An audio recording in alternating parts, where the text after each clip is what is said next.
Produtos plásticos são utilizados em toda a produção agrícola, da plantação à comercialização.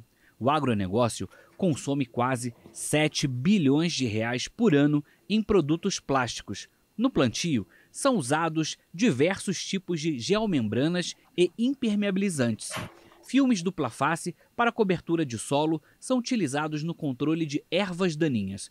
Plásticos são essenciais em estufas e os tubos plásticos e bicos em equipamentos de irrigação. Telas plásticas de proteção contra granizo e sombrites são utilizados na viticultura, na maçã e na horticultura. Eles servem para impermeabilizar cisternas e reservatórios para dessedentar animais e uso na agricultura. Os silos bolsa para armazenar grãos são uma solução de baixo investimento e mantêm os produtos conservados por até 12 meses. Da mesma forma, o plástico embala o feno colhido e o protege de intempéries. Na logística, armazenagem e transporte, plásticos entram em engradados, caixas, big bags, pallets e rings para enfardamento. Embalagens plásticas rígidas e flexíveis são usadas na proteção, transporte e comercialização de alimentos e bebidas. As embalagens representam entre 15% a 20% do custo do produto. O aumento recente da alíquota de importação de resinas e insumos para a produção de embalagens afeta diretamente o custo de produção e o preço dos alimentos. 2/3 das embalagens na indústria de alimentos são plásticas. Sobre essa temática, o pesquisador Evaristo de Miranda conversa com José Ricardo Roriz Coelho, engenheiro mecânico, pós-graduado em marketing e finanças. Ele foi presidente da Vitopel, maior fabricante da América Latina de filmes para embalagens flexíveis. Foi presidente interino e segundo vice-presidente da Fiesp, é produtor rural e também é presidente da Abiplast, a Associação Brasileira da Indústria do Plástico. Olá, bem-vindos ao Brasil Verde, um programa dedicado à sustentabilidade da agropecuária brasileira. E quanto dessa sustentabilidade a agropecuária não deve ao uso do plástico na agricultura, nos processos de produção, nos processos de transformação, nas embalagens, os insumos chegam ao campo em embalagens plásticas, o produto sai do campo em embalagens plásticas, enfim, é enorme a utilização dos plásticos no nosso cotidiano. E para falar sobre isso, nós temos a alegria de receber hoje conosco o José Roriz, que é o presidente da Abiplast. Bem-vindo ao Brasil Verde, Roriz. Obrigado pelo convite, Evaristo. É muito bom estar aqui com todos que estão nos ouvindo, nos assistindo. E muito bom falar, né, de toda essa interligação que existe entre a agropecuária e o plástico, né, porque existe uma coincidência muito grande de utilização do plástico para aumentar a produtividade da agricultura, e nós demos uma atenção muito grande para esse segmento de mercado. Muito bom. Roriz, antes da gente entrar assim no assunto já do plástico e da agricultura, né?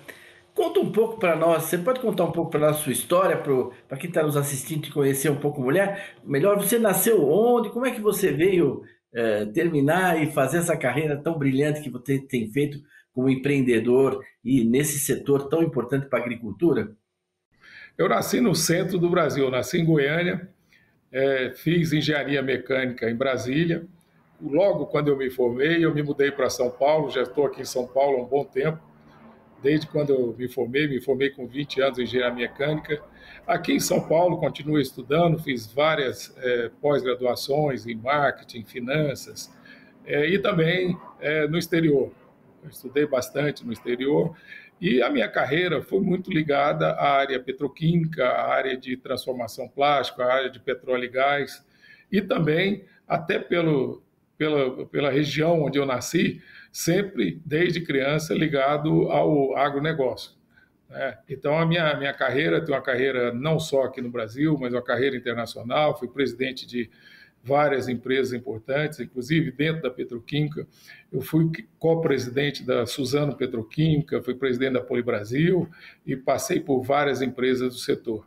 E hoje além de empresário com atividades industriais na agropecuária, eu presido a Abiplast, que é a Associação Brasileira da Indústria do Plástico, são 12.400 empresas, e também o Sindiplast, que é o sindicato das indústrias de plástico no estado de São Paulo, e que engloba também a reciclagem, né? A reciclagem de produtos plásticos.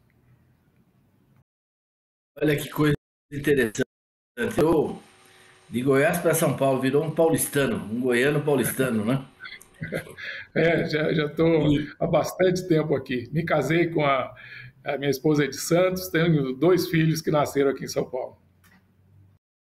Olha só. É impressionante, você falou mais de 12.000 empresas na Abiplast no Brasil? São 12.400. As indústrias de plástico estão espalhadas no Brasil inteiro, sendo que São Paulo tem 4.800 dessas 12.400 empresas. O bom da indústria do plástico é que ela está geograficamente em praticamente o país todo. Qualquer cidade com mais de 4, 5 mil habitantes tem uma indústria de plástico local para atender não só a indústria de alimentos, a indústria de limpeza, a indústria de utensílios domésticos e todas as atividades aí que de uma certa forma precisam de produtos plásticos, né, para levar os produtos até a população. E dá um pouco uma visão para as pessoas que estão nos assistindo, que às vezes não estão familiarizados, né? Como é que se parte na agricultura brasileira? Você pode dar uma visão para quem está nos assistindo sobre isso? Como é que é a utilização do plástico na indústria brasileira? Isso na agricultura, a importância dele.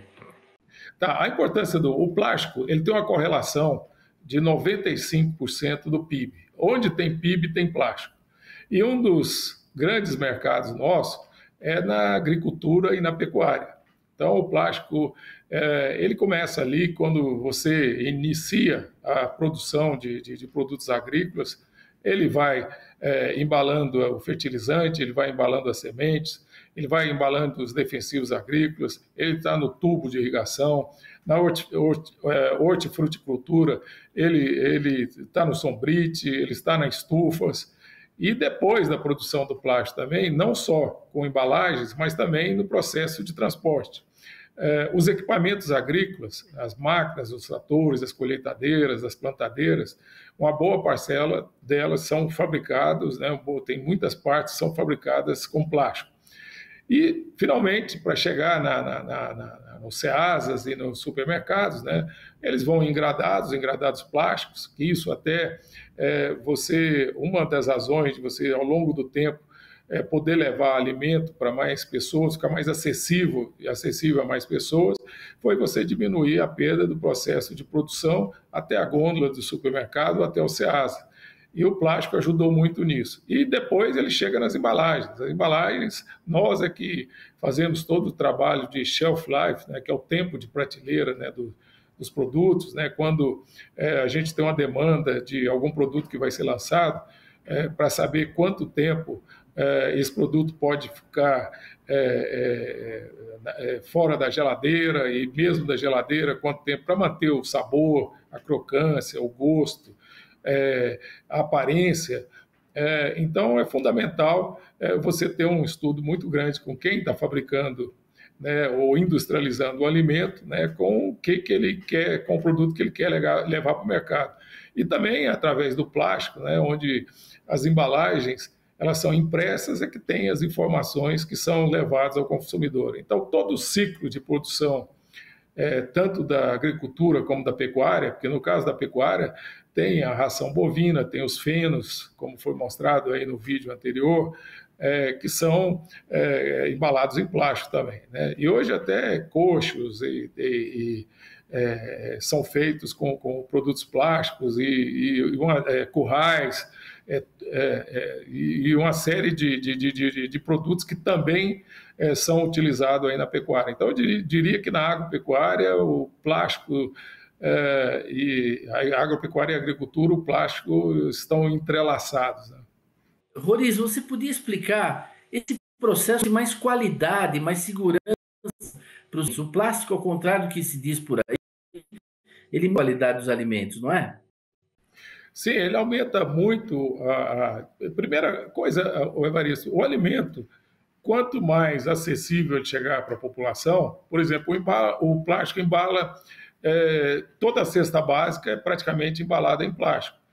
Tá? Então, assim, uma das funções do plástico é diminuir o custo de você levar um alimento para a população que, ao mesmo tempo, ele não seja um produto caro, mas, ao mesmo tempo, ele tem o maior prazo, o maior tempo de conservação e garantindo que a qualidade do produto, né, que todas as características daquele produto fresco, mesmo com o tempo, ele continue com as mesmas propriedades, né, com o mesmo gosto, com o mesmo cheiro, com a mesma crocância, com a mesma textura, com a aparência, né, que está fresco, e é um produto tão saudável como um produto fresco.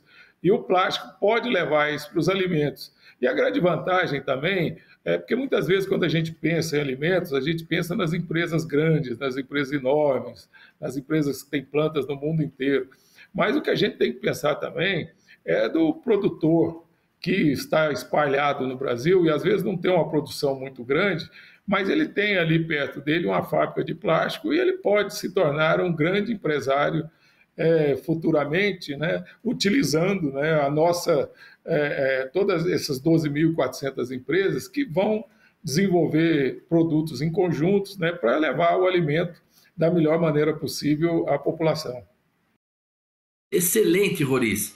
Nós vamos então agora fazer um pequeno intervalo e um minutinho a gente já volta para continuar conversando sobre o plástico e a sua importância para a agropecuária brasileira e para o consumidor. É um minutinho. Até já!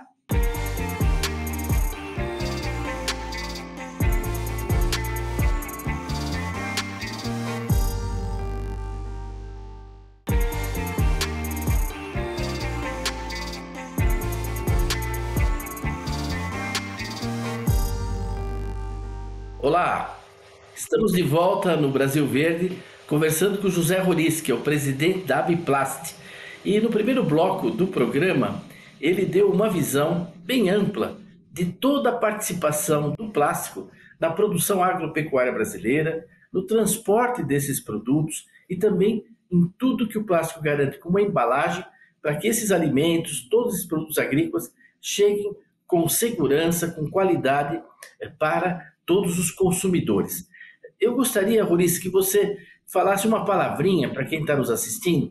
Às vezes o pessoal fala até besteira, que o plástico contamina, que não é bom para a saúde, enfim, coisas que não têm o menor fundamento, né? Pelo contrário, né? Quando você transportava em caixote de madeira, você contaminava os produtos com fungos, em ambientes abertos, ele absorvia tudo que havia ali em volta, não é, de contaminante. Hoje não. O plástico isola o produto, né? Do jeito que ele foi preparado, ele chega na mesa do consumidor. Dá para dizer uma palavrinha sobre o que representa o plástico em termos de segurança, saudabilidade dos produtos consumidos? Hoje, 100% dos plásticos são reciclados.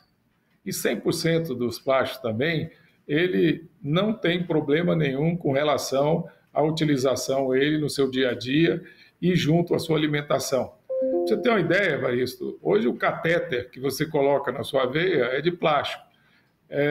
A bolsa de sangue, para quem está nos hospitais, são de plástico.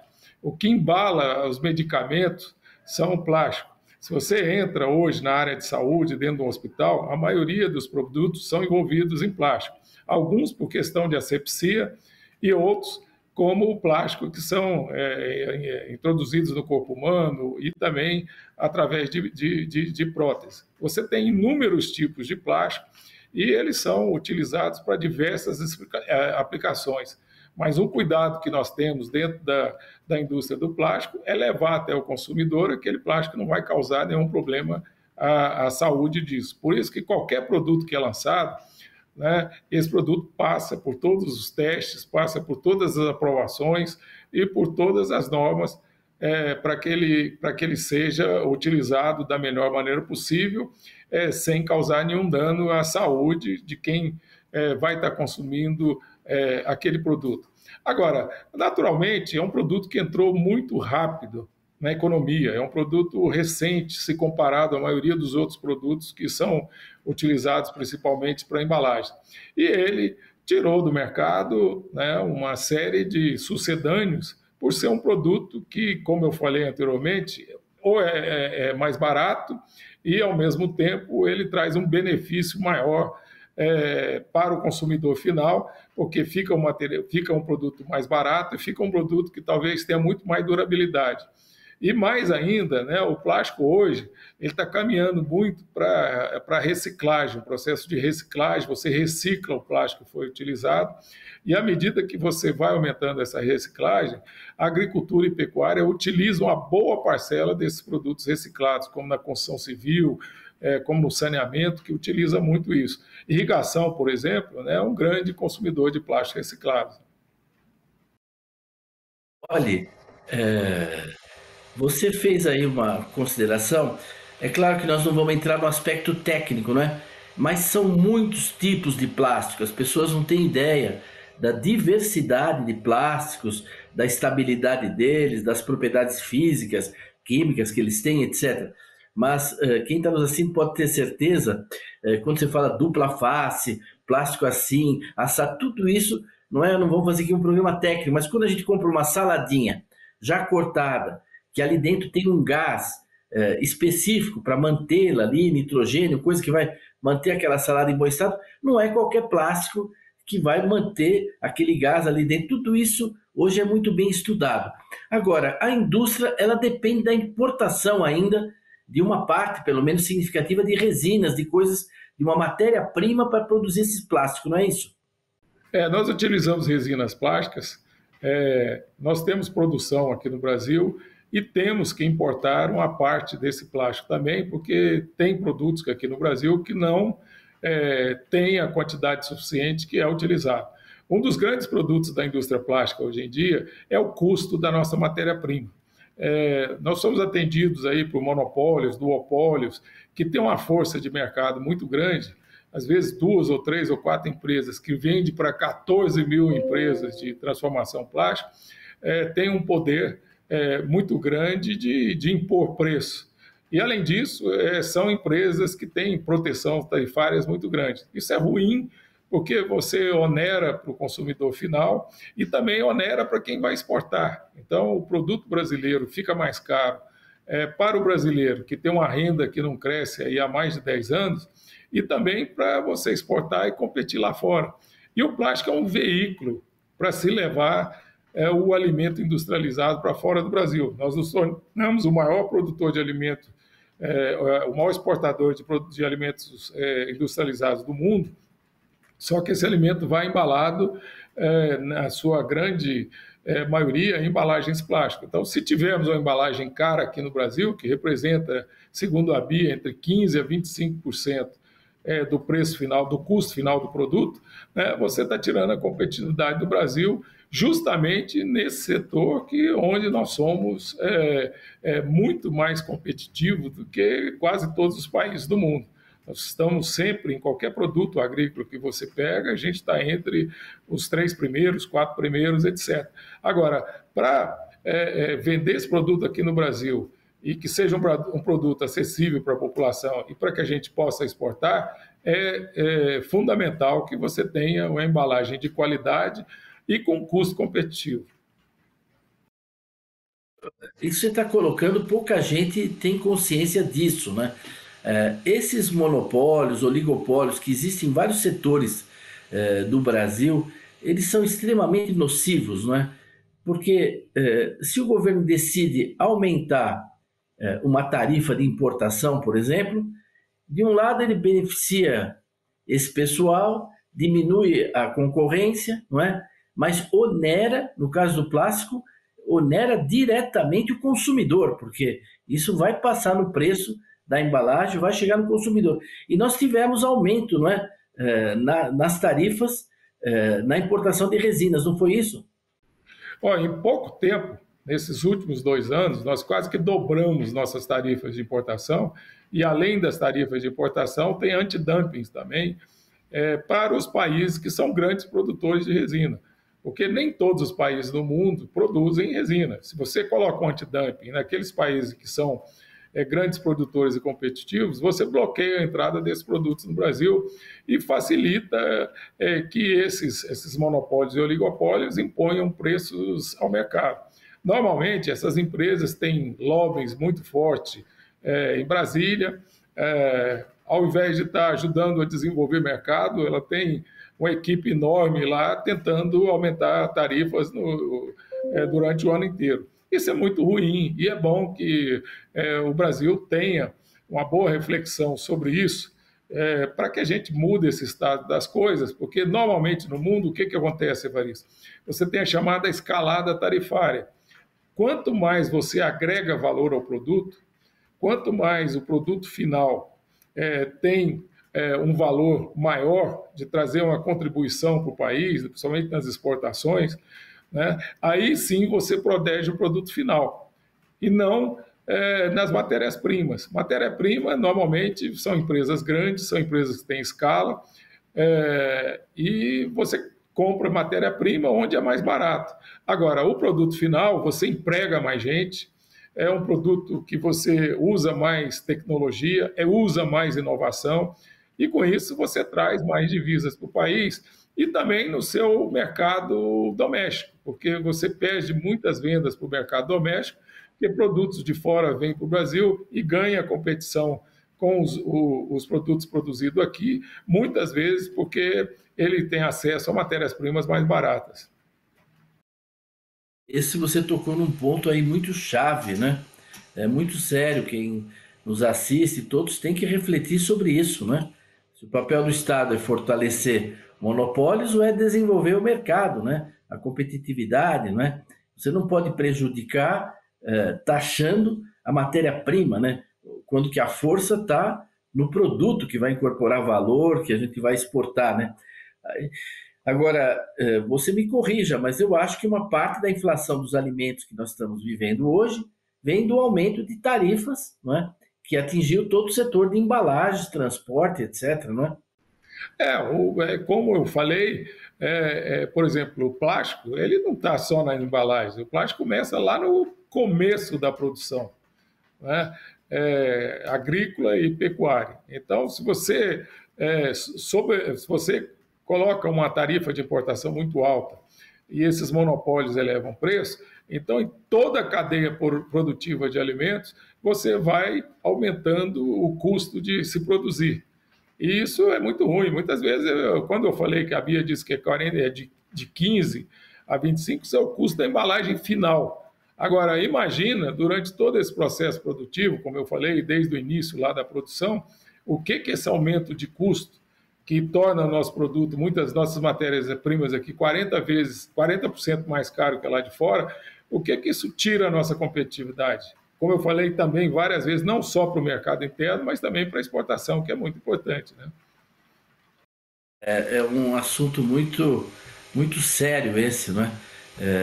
Realmente, como em muitas outras questões, a gente vê que se quisesse ter alimentos mais baratos, precisava baixar, na realidade, eram os impostos, né? Em toda a cadeia, sobretudo desde o começo. Isso é o que garante alimento barato, alimento para todos. Eu gostaria de te ouvir, se possível, agora concluindo o nosso programa, um pouquinho com relação ao futuro. Como você vê o futuro dessa indústria plástica, a sua relação com a agricultura? Dá para você dizer para nós assim uma mensagem um pouco com relação ao futuro? Hoje, como eu falei, o plástico ele está entrelaçado aí com a agricultura e pecuária. E eu vejo o futuro que ele vai estar muito mais entrelaçado, porque o que tem aparecido nos últimos tempos são os bioplásticos. São os plásticos de origem vegetal, onde a matéria-prima básica é vegetal, e você praticamente pode produzir todos os produtos plásticos que são fabricados hoje com essa matéria-prima. Então, hoje, se o plástico tem uma ligação extremamente forte com a agricultura, eu vejo o futuro do plástico como utilizando cada vez mais, né, os produtos vegetais. Então, de uma certa forma, a agricultura não só vai produzir o alimento, mas ela vai produzir também as embalagens dos alimentos e vai produzir todos esses insumos que são fundamentais para aumentar a produtividade dos alimentos. E uma outra questão que eu vejo no futuro, cada vez mais está aumentando a reciclagem, né? A reciclagem do plástico. Tá? E o que a gente antes considerava lixo, à medida que um consumidor vai descartando o plástico no local correto, à medida que tem uma economicidade para você utilizar o material que já foi utilizado e descartado no ciclo de produção do plástico, você tem um mercado enorme na agricultura, né? Vou dar um exemplo, no melão, por exemplo. Os tubos de irrigação são tubos completamente reciclados, as lonas plásticas, os sombrites, que foi dito aí no início aí da nossa conversa, também são feitos com plástico reciclado, né? Tubulação de irrigação, de maneira geral, tem muita coisa que é feita com plástico reciclado. Então, os bioplásticos e a utilização do reciclado cada vez maior, eu vejo como um futuro grande, e nós estamos investindo bastante nisso, né? A indústria de plástico investe por ano coisa de 13 ou 14 bilhões de reais por ano, né? E desse investimento, hoje quase 30% é direcionado para a reciclagem de plástico. E boa parcela desses produtos reciclados é para aumentar a produtividade da agricultura. Olha, excelente. Eu queria agradecer muito, Roriz, essa sua entrevista, muito esclarecedora. Eu tenho certeza que o pessoal vai gostar muito e gostaria, numa outra ocasião, de ter você de novo aqui conosco para continuar desenvolvendo esse tema que é fundamental, que habita o nosso cotidiano, a nossa saúde, a nossa alimentação, e que nada indica, muito pelo contrário, cada vez mais, né, é uma química do carbono, né? A gente pode dizer, nós somos feitos de carbono, o plástico é carbono, nós estamos no mundo do carbono. Eu queria passar a palavra a você para o encerramento, para suas palavras finais. Nós todos da nossa indústria que agradecemos essa oportunidade, Evaristo, porque na realidade o plástico é um produto muito amigável para a sociedade, né? E a gente tem que conhecer mais o plástico, a gente tem que conhecer mais as aplicações do plástico, né? E o que ele traz de benefício para todos nós. Então, hoje nós tivemos a oportunidade de conversar sobre vários temas, e tem muitos outros que, se você me chamar de novo, eu terei o maior prazer em ir e a gente discutir e trazer coisas novas, trazer inovações na área de plástico, trazer tudo que a gente está fazendo, porque eu acredito, né, que quem está nos assistindo, quem assiste os seus programas, gostaria muito de ter mais conhecimento sobre esse assunto. Muito obrigado aí pela oportunidade. Nós é que agradecemos e queremos convidar todos que nos assistem a estarem de novo conosco a semana que vem, aqui, juntos, para mais um Brasil Verde. Até lá!